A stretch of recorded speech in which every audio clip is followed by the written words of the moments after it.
अगर एक क्लास में पढ़ने वाला एक नालायक सा बच्चा, जिससे क्लास में उसके टीचर ने खट्टू भी कहते हैं कि यार तुम खट्टू हो, तुम नालायक हो, तुम किसी काम के नहीं, अगर वो लायक हो सकता तो उसकी सिर्फ और सिर्फ एक वजह, वो एक तरीके से लायक हो सकता है, और वो तरीका ये है वो खुद को लायक करे, वो खुद को बदले। जब तक वो खुद को नहीं बदलेगा, अपनी ज़ात को खुद नहीं बदलेगा, वो नहीं बदल पाएगा। चाहे उसके टीचर्स, उसके पेरेंट्स, उसके रिलेटिव्स, उसके दोस्त जो मर्जी कर ले, उसे खुद अपनी ज़ात को बदलना पड़ेगा। इसी तरह से अगर आप ये वीडियो भी देख रहे हो, तो अगर आप अपनी ज़िंदगी को खुद नहीं बदलोगे, अगर एज अ स्टूडेंट, तो आपकी ज़िंदगी कभी नहीं बदल पाएगी। अगर आप ये सोचो, इस चीज़ के बारे में ऑब्जर्व करो कि कोई भी बच्चा, आप कोई रिसर्च निकाल के देख लो, आप किसी को बायोग्राफी निकाल के देख लो, किसी को हिस्ट्री पढ़ के देख लो, वो ज़िंदगी में कामयाब हुआ और वो एक वक्त में एक नालायक बचा था। वो आपको बताएगा कि यार मैं बड़ा नालायक था, लेकिन मैंने ज़िंदगी में फिर सोचा, मेरी ज़िंदगी में कोई प्रॉब्लम आई या कुछ भी हुआ, तो मैंने उसके बाद सोचा कि मुझे खुद को बदलना है, सारी ज़िंदगी इस तरह तो नहीं मैं गुजारूंगा। अब जब उसने ऐसा सोचा, उसके बाद उसकी ज़िंदगी बदल गई। तो यार सिर्फ आपको एक काम करना है मेरे भाई, सिर्फ आपको एक काम करना, और काम यह है कि अपनी ज़ात को खुद बदलना पड़ेगा। आपको खुद सोचना पड़ेगा, खुद डिसीजन लेना पड़ेगा। फिर आप टेस्ट भी करोगे, फिर आप एग्जाम्स की तैयारी भी करोगे, फिर आप कतन ये नहीं सोचोगे कि मैं पेपर आने से 2 दिन पहले पढ़ लूँगा। फिर आप सोचोगे कि यार मुझे कंसिस्टेंसी के साथ डेली बेसिस पर 6 घंटे 7 घंटे अपनी स्टडी को, अपनी पढ़ाई को देने हैं। अब एक चीज़ याद रखिएगा कि एक चीज़ इधर मज़ीद अगर ऐड करना चाहूँ कि पहले नंबर पर तो आपने खुद को बदलना है।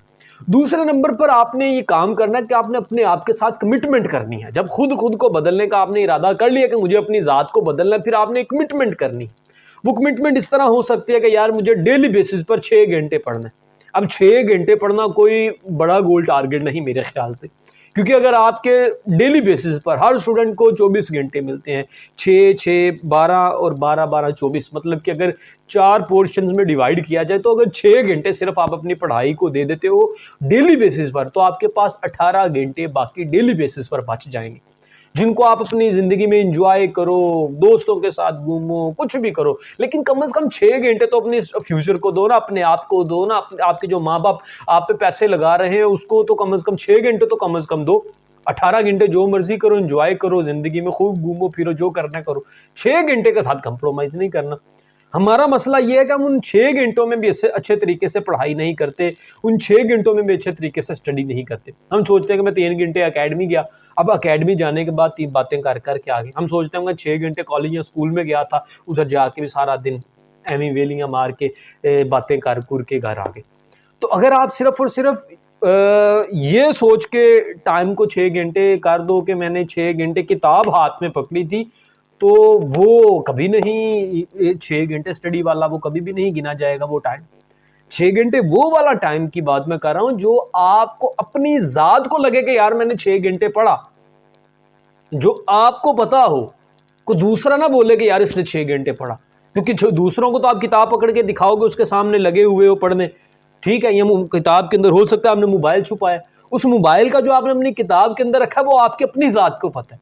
आपने वो 6 घंटे पढ़ना है कि जो आपकी अपनी ज़ात को पता हो कि यार वाकई, या आपके फरिश्तों को पता हो जो आपका हिसाब लिखते हैं, या अल्लाह ताला को पता हो कि वाकई यार इस बंदे ने 6 घंटे पढ़ा, तो आप ये सोच सकते हो कि फिर जो वो 6 घंटे पढ़ोगे तो फिर वो काबिल कबूल होगा। बट अगर आप ये सोचोगे कि मैं किताब तो 6 घंटे पकड़ के रखी थी, लेकिन पढ़ा उसमें 2 घंटे भी नहीं, 1 घंटा भी नहीं पढ़ा, तो फिर उसका कोई फ़ायदा नहीं होगा। तो कम से कम 6 आवर्स डेली बेसिस पर पढ़ना आपको पड़ेगा अगर आप अच्छे मार्क्स गेन करना चाहते हो, अगर आप वाकई अपनी ज़िंदगी बदलना चाहते हो, तो कम से कम स्ट्रगल तो करनी पड़ेगी, मेहनत करनी पड़ेगी।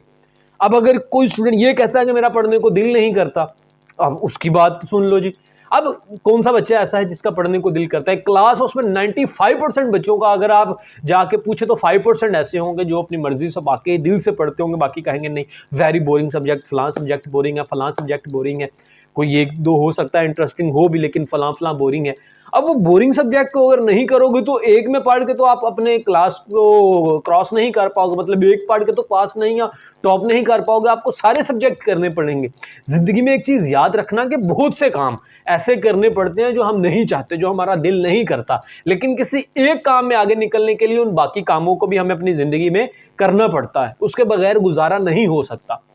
तो अगर आपको पता है कि यार मुझे ज़िंदगी में किसी भी प्रोफेशन में कहीं भी आगे जाना है, कोई भी बड़ी कामयाबी समेटनी है, तो उसके लिए आपको स्ट्रगल करनी पड़ेगी, हार्डवर्क करना पड़ेगा, मेहनत करनी पड़ेगी, उसके बगैर शायद ये पॉसिबल ना हो। तो पहले नंबर पर बात की किस हवाले से कि आपको अपनी ज़िंदगी खुद बदलनी पड़ेगी, कोई दूसरा आपकी ज़िंदगी को नहीं बदल सकता। दूसरे नंबर पर इसके साथ साथ बात की आपको कम से कम डेली बेसिस पर 6 घंटे स्टडी करनी है। इसके अलावा कोई अदर ऑप्शन नहीं, मुझे यार 6 घंटे पढ़ना ही पढ़ना है। अपने आप के साथ पक्का इरादा कर लो, वादा कर लो कि मुझे 6 घंटे स्टडी करनी है। और तीसरे नंबर पर बात की 6 घंटे वो जो आपको अपनी ज़ात को पता हो कि मैंने 6 घंटे पढ़ा, लोगों को दिखाने के लिए, माँ बाप को दिखाने के लिए, टीचर को दिखाने के लिए ना हो। मेरी बात समझ पा रहे हो ना?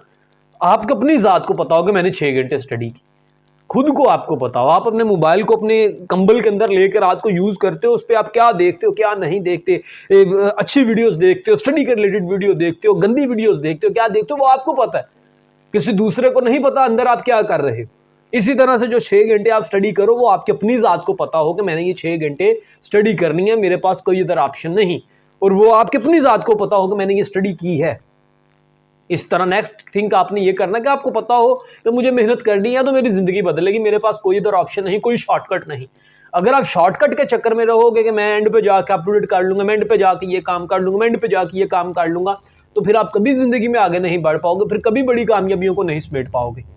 तो हमेशा वही स्टूडेंट बड़ी कामयाबियों को समेट पाता है जो शॉर्टकट लेने का आती नहीं, बल्कि हार्डवर्क करने पे बिलीव करता है, जिसे पता होता है कि मुझे मेहनत करनी। एक चीज़ याद रखना बड़े काम की, आपको इधर बताता चलूँ, एक तरफ है बड़ा ज़हीन बंदा और दूसरे नंबर पर है ज़रा ज़हीन कम है, एवरेज, बट वो मेहनत करने का आती है।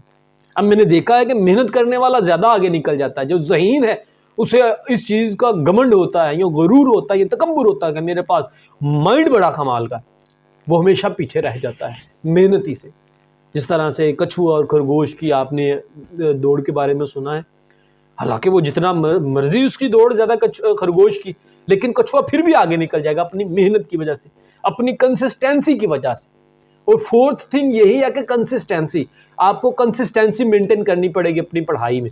अगर आप ये सोचते हो कि मैंने आज पढ़ लिया, इसके बाद नेक्स्ट मंथ में पढ़ूंगा या नेक्स्ट वीक पढ़ूंगा, तो फिर आप कभी भी अच्छे रिजल्ट्स गेन करने में कामयाब नहीं हो पाओगे। आपको डेली बेसिस पर पढ़ना पड़ेगा। जिस तरह से अक्सर मिसाल दी जाती है कि पत्थर के ऊपर अगर आप इकट्ठा पूरा जग पानी का फेंक दो तो उसके अंदर पानी शायद ना जाए, लेकिन अगर आप एक एक कतरा करके उसे मुसलसल कंसिस्टेंसी के साथ गिरा रहे हो तो उसके अंदर पानी शायद चला जाए। तो आपको कंसिस्टेंसी को मेंटेन करना पड़ेगा, डेली बेसिस पर थोड़ा थोड़ा काम करते रहना पड़ेगा, छोड़ना बिल्कुल नहीं, बिल्कुल दरमियान में स्किप नहीं करना। अगर क्रिकेटर की बात की जाए, मिसाल लें, आप में से शायद वीडियो देखने वाला कोई क्रिकेट खेलना पसंद करता हो, अगर क्रिकेट की मिसाल ली जाए तो अगर एक बंदा हफ्ते के बाद जाके खेल के आ जाएगा, बाकी हफ्ते के 6 दिन ना खेले, तो वो उसके बाजू, उसकी टांगों में दर्द शुरू हो जाएगा, दर्द होगा, कम से कम 2 दिन वो दर्द रहेगा। ठीक है। और दूसरे नंबर पर एक ऐसा है जो डेली बेसिस पर खेलता है, वो कितना एक्टिव हो जाएगा, उसे कोई मसला नहीं होगा, कोई प्रॉब्लम नहीं होगा, और वो हफ्ते के बाद खेलने वाले से ज़्यादा अच्छा खेलेगा जो डेली बेसिस पर खेलता है। वजह क्या है कि वो कंसिस्टेंसी के साथ काम कर रहा है, डेली बेसिस पर प्रैक्टिस कर रहा है। तो आपको डेली बेसिस पर काम करना पड़ेगा। यार एक चीज़ याद रखना कि आप अपनी ज़िंदगी बदल सकते हो। एक चीज़ याद रखिए, आप मुल्क पाकिस्तान में रहते हो, किसी भी दुनिया के कोने में रहते हो, आप अपनी ज़िंदगी बदल सकते हो, इतना मैं जानता हूँ। लेकिन उसके लिए आपको अपने अंदर से एक फील आना पड़ेगा कि यार मुझे अपनी ज़िंदगी बदलनी है। और अगर आप ये सोचोगे कि यार मैं हूँ, वो मुझे बदल देगा, वो मुझे बदल देगा, वो मुझे बदल देगा, तो इम्पॉसिबल। आप चाहे आज समझो, चाहे कल समझो, चाहे 6 साल बाद समझो, आपको यही बात समझ आएगी कि मुझे अपनी ज़िंदगी को खुद बदलना है, कोई और पर्सन मेरी ज़िंदगी को बदल नहीं सकता, इम्पॉसिबल है। तो ये कुछ बातें जो आपको समझ आ जानी चाहिए। अगर आप ये सोचते हो कि नहीं, टाल मटोल, सुस्ती, कायली, ये सारी आदतें ख़त्म करनी पड़ेंगी, अगर आप सोचते हो कि इनके साथ भी मैं कामयाबियों को समेट लूँगा, नहीं। किसी ने बड़ी खूब कमाल की बात कही है कि जो अपनी आदतों को नहीं बदल पाता उसकी ज़िंदगी कभी नहीं बदलती। अगर आप अपने दिनों को वैसे ही गुजार रहे हो जैसे पिछले साल गुजार रहे थे, 2022 में, 23 में भी आप वैसे गुजार रहे हो, तो फिर आपकी ज़िंदगी भी वैसे ही होगी जैसे 2022 में भी। आपकी ज़िंदगी में भी कोई बड़ा इनकलाब आने वाला नहीं। तो लिहाजा अगर आप अपनी ज़िंदगी बदलना चाहते हो तो आपको खुद को बदलना पड़ेगा, अपनी आदतों को बदलना पड़ेगा, फिर आप अच्छे रिजल्ट्स गेन करने में भी कामयाब हो पाओ।